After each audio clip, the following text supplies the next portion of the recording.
Before we dive in, let me ask you something. How many of you have ever felt stuck, like life was just happening to you instead of you actually living it? Maybe you've been in a season where you felt powerless, like no matter what you did, you couldn't change the outcome. We've all been there. It's exhausting, it's overwhelming, and honestly, it makes us feel small. But here's the truth: powerlessness is not the end of the story. The moment we decide to reclaim our lives, even in the smallest ways, is the moment everything begins to shift. So let's talk about how we stop feeling powerless and start taking our lives back. Owning your story is the first step toward taking back your life. And I know that sounds simple on the surface, but it's one of the hardest and bravest things we can ever do. Most of us spend years trying to outrun parts of our past, trying to edit the chapters we wish had never been written, and pretending that if we just push them down far enough, they'll stop shaping the way we live. But here's the thing: what we bury doesn't disappear, it leaks.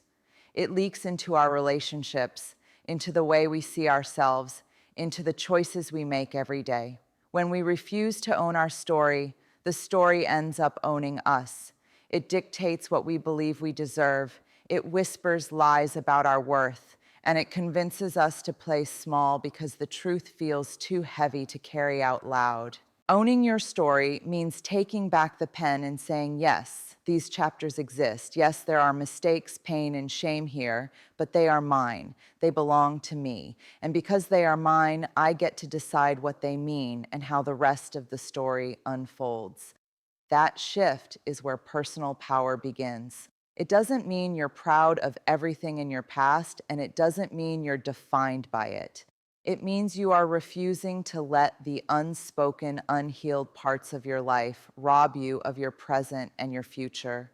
The truth is, the moment you begin to own your story is the moment you stop feeling like a passenger in your own life and start stepping back into the role of author. For so many of us, the hardest part of owning our story is the fear of what others will think when they see the real version of us.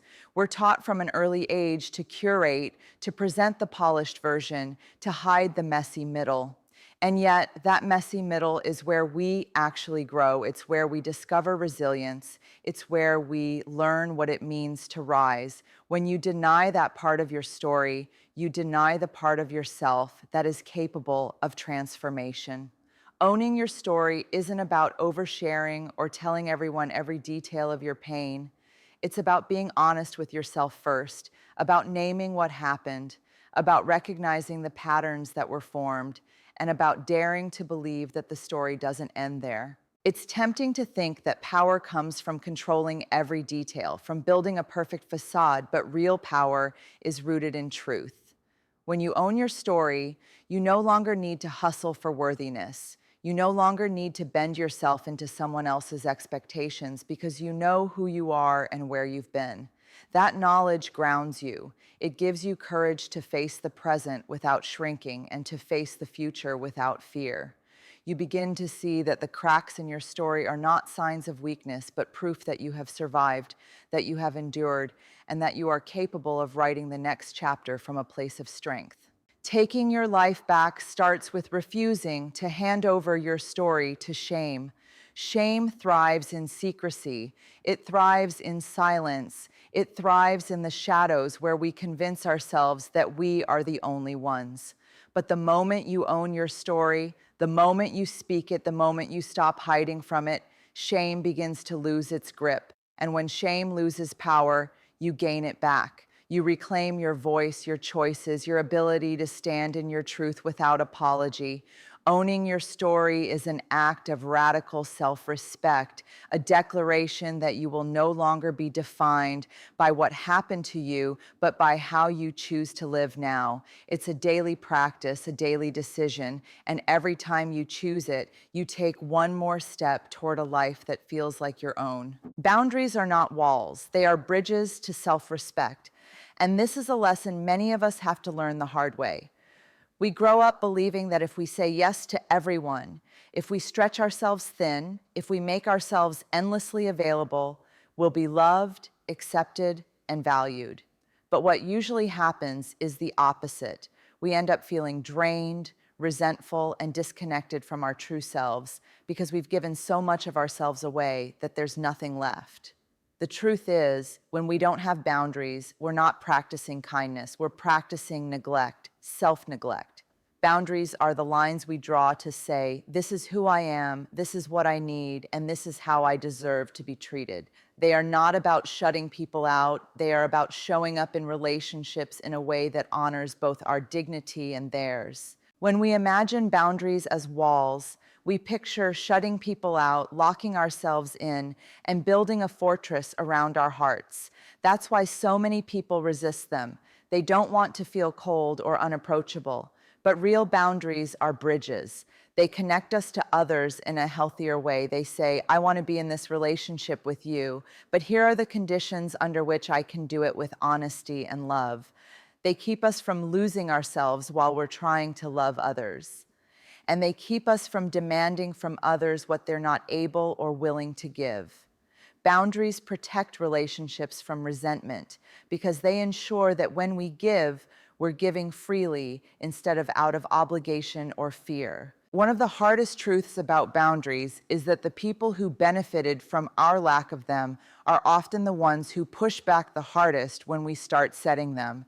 If you've spent years saying yes, the moment you start saying no, some people will call you selfish or difficult. But that's not selfishness, that's self-respect. And sometimes we have to be willing to disappoint others in order to stop betraying ourselves. The discomfort of saying no is temporary, but the cost of living without boundaries is long-term. It erodes our sense of worth, it leaves us resentful, and it teaches others that our needs don't matter. Choosing boundaries means choosing honesty over people-pleasing, and that takes courage. Setting boundaries also forces us to get clear about what we actually want and need. That clarity is powerful because it pulls us out of passivity and into intentional living. Instead of reacting to everyone else's demands, we begin to create space for our own priorities, our own healing, and our own growth. Boundaries say, my time matters, my energy matters, my heart matters. They're not about controlling other people. They're about taking responsibility for how we show up in the world. And that's the key. Boundaries aren't punishments, they're instructions. They teach others how to love us well, and they remind us that we are worthy of that kind of love. There's another layer to this.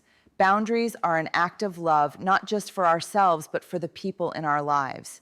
Without boundaries, relationships become tangled in unmet expectations, silent resentment, and quiet anger. With boundaries, relationships become clearer, safer, and more authentic. When we say yes, it means yes, and when we say no, it means no. People know where they stand with us, and we know where we stand with ourselves. Boundaries create trust because they are rooted in truth. They don't eliminate conflict, but they reduce the confusion and misalignment that so often fuel it. They free us to love from a place of choice rather than from a place of exhaustion. Boundaries are not about perfection. They're about practice. We won't always get them right, and that's okay. Sometimes we'll set them too rigidly, and sometimes we'll let them slide because it feels easier in the moment. But every time we choose to honor our limits, we strengthen our sense of self. We remind ourselves that our needs are valid, our voice matters, and our worth is not negotiable. Boundaries are not about becoming harder, they're about becoming clearer. And when we're clearer, we can build connections that are honest, healthy, and rooted in real respect. Vulnerability is not weakness, it's the pathway to authentic strength. And yet most of us have been taught the exact opposite since we were young. We were told to toughen up, to hide our tears, to put on a brave face, and to never let anyone see us struggle. We live in a culture that equates vulnerability with failure, with fragility, with not being enough. But when you really look closely, vulnerability is the birthplace of every single thing that gives life meaning. Love, belonging, creativity, courage, trust. Without vulnerability, we might look strong on the outside, but on the inside, we are walled off, disconnected, and afraid to truly live. The kind of strength that comes from pretending you don't care or from building walls around your heart is not strength. It's fear wearing armor. Vulnerability means being willing to show up as you are without guarantees, without knowing how it will be received. It's telling the truth when it would be easier to stay silent. It's saying, I love you without knowing if it will be said back. It's admitting you made a mistake instead of hiding it. It's asking for help instead of pretending you can do it all alone. Every one of those acts feels terrifying because they expose us to uncertainty, rejection, or disappointment. But they are also acts of courage because they declare that we are willing to risk being real in a world that rewards pretending. That's where authentic strength is born, not in perfection, not in control, but in the willingness to be seen. We often confuse invulnerability with resilience. We think if we just armor up enough, nothing can touch us, and that's how we'll survive. But resilience doesn't come from avoidance, it comes from openness. The people who live with the most courage aren't the ones who never fall. They're the ones who fall, get back up, and allow themselves to be seen in the process. Vulnerability gives us the flexibility to bend without breaking, to admit when something hurts, to share our fears, and to let others walk alongside us in the hard places. Without vulnerability, resilience is impossible because we're too busy protecting an image to actually do the real work of healing and growing. There's also this belief that vulnerability makes us dependent or weak in relationships, but the opposite is true. Vulnerability is what makes connection possible. Think about the moments when you felt closest to someone. It wasn't when they showed you their highlight reel. It was when they shared something real, something raw, something they could have kept hidden but chose to share with you. That kind of openness creates trust because it says, I trust you enough to let you see me. And when you allow yourself to be seen, you invite the other person to do the same. Relationships without vulnerability may look tidy on the surface, but they lack depth. And over time, they become hollow. It's only through vulnerability that we experience intimacy, belonging, and genuine connection. Choosing vulnerability also requires that we make peace with imperfection. To be vulnerable is to say, I am enough as I am, flaws and all. That doesn't mean we stop growing or striving, but it does mean we stop hustling for worthiness. Vulnerability dismantles the lie that we need to earn love or prove our value. It says, my worth is not up for debate, and I don't need to hide my humanity to deserve acceptance.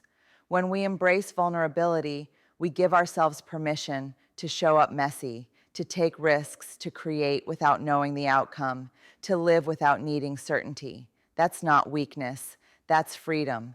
And from that freedom comes a strength that can't be shaken, because it's rooted not in what others think, but in the truth of who we are. Courage begins with one small choice, not a giant leap. And that is something many of us struggle to believe because we've been conditioned to think of courage as dramatic, bold, and sweeping. We picture courage as the soldier running into battle, the activist standing on a stage in front of thousands, or the person who uproots their entire life overnight. And while those moments are certainly courageous, they are not the only definition of it. Courage most often shows up in small, quiet, ordinary decisions that we make every single day. It's the choice to speak up in a meeting when your voice is shaking. It's the choice to tell someone the truth even when it would be easier to nod along. It's the choice to get out of bed and face the day when life feels unbearably heavy.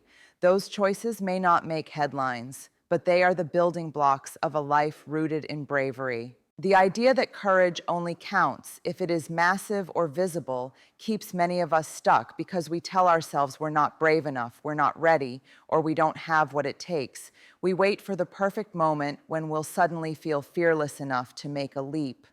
But courage has nothing to do with waiting for fear to disappear. Courage is moving forward with fear right beside you, acknowledging its presence, but refusing to let it decide your next step.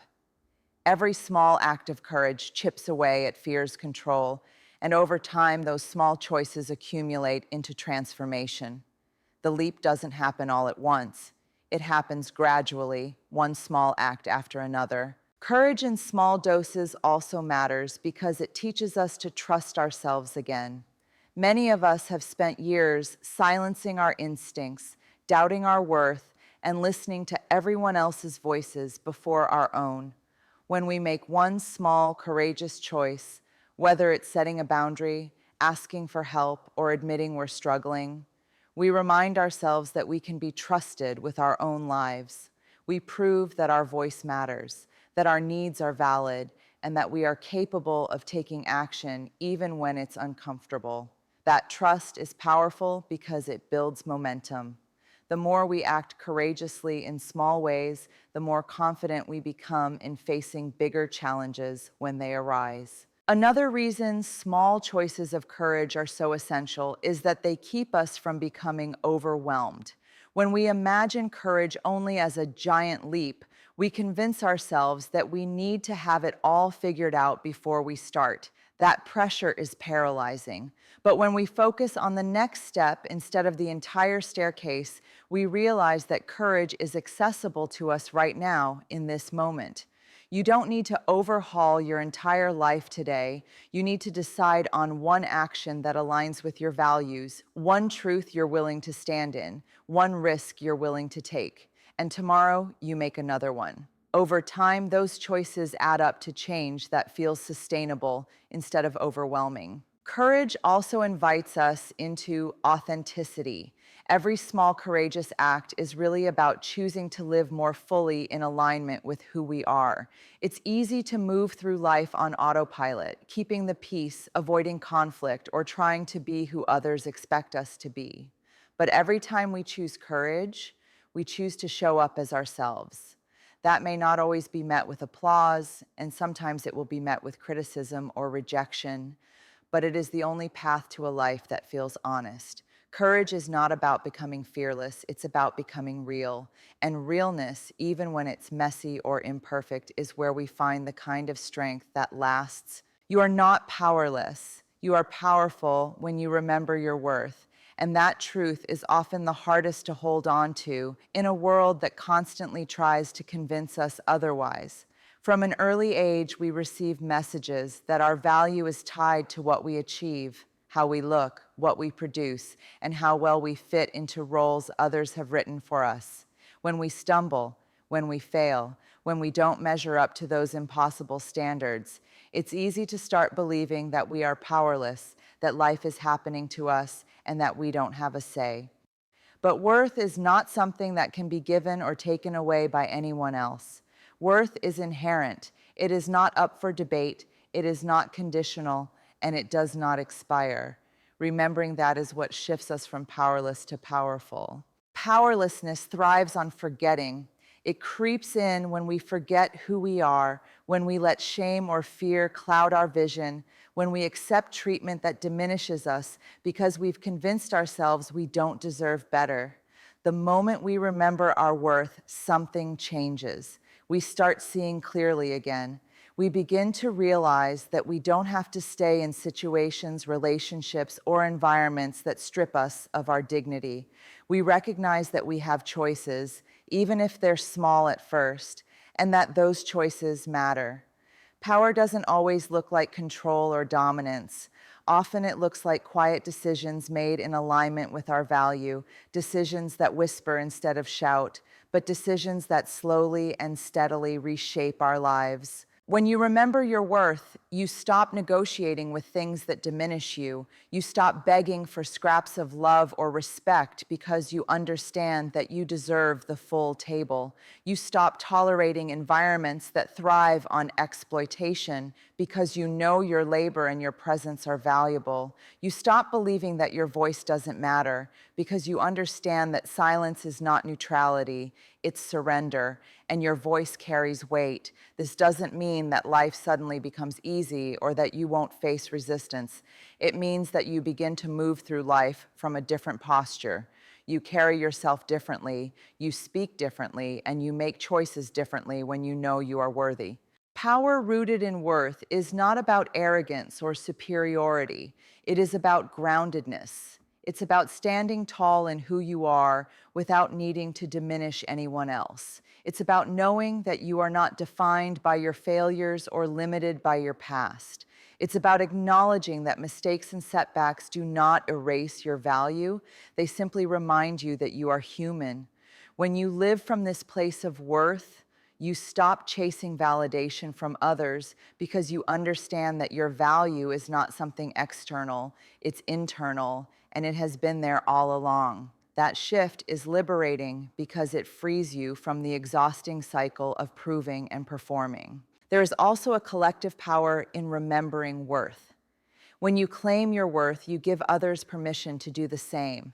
You model what it looks like to stop settling, to set boundaries, to demand respect, and to live authentically.